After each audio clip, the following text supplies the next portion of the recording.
তো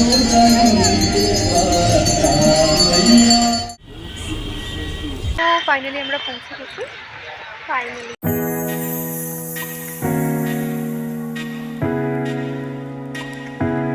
welcome back to my channel dazzle dreams. Hope you all are doing well. তো চলো আজকে একটা পাতি বাংলায় ব্লগ স্টার্ট করা যাক। আমি এখানে একটা শাড়ি পরে রেডি হয়ে নিয়েছি, ব্লাউজটা শাড়িটা পরে দেখাবো। আর হঠাৎ করে কেন এখন রেডি হলাম সব যেতে যেতে বলছি আগে।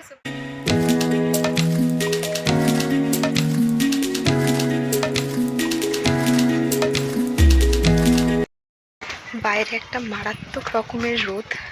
আমি জানি না হঠাৎ করে আমার আর রিয়ার কী ইচ্ছা হয়েছে আমরা দুজনে শাড়ি পরে বেরোবো। সো ফাইনালি রেডি হয়ে তাড়াতাড়ি বেরিয়ে গেছি।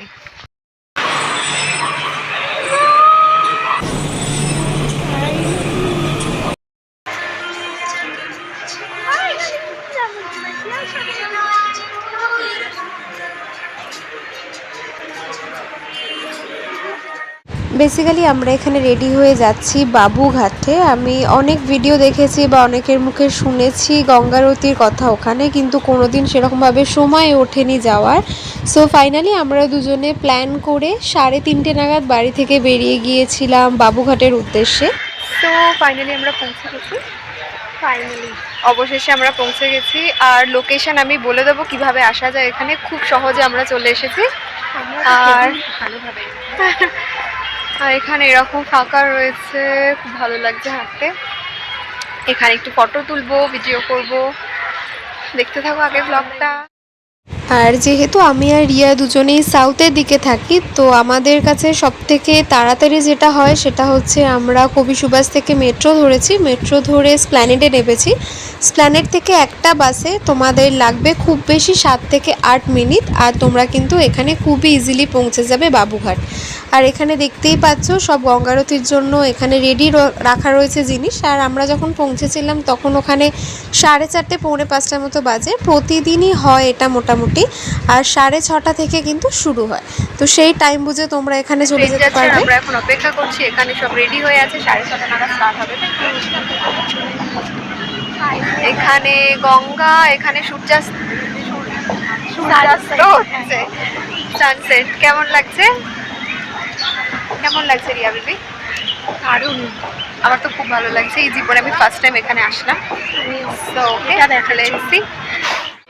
পঞ্চায়েত ও গ্রাম উন্নয়ন দপ্তরের মাননীয় সচিব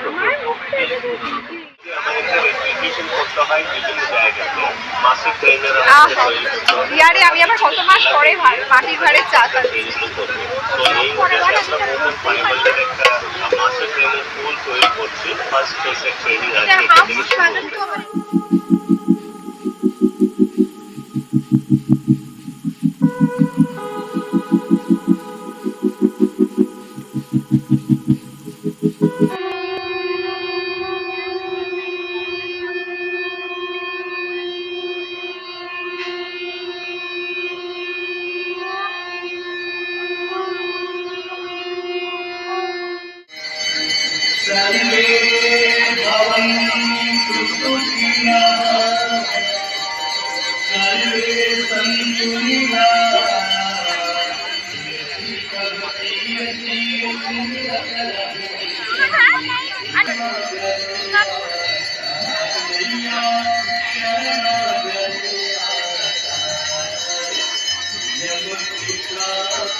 So that's all for the day.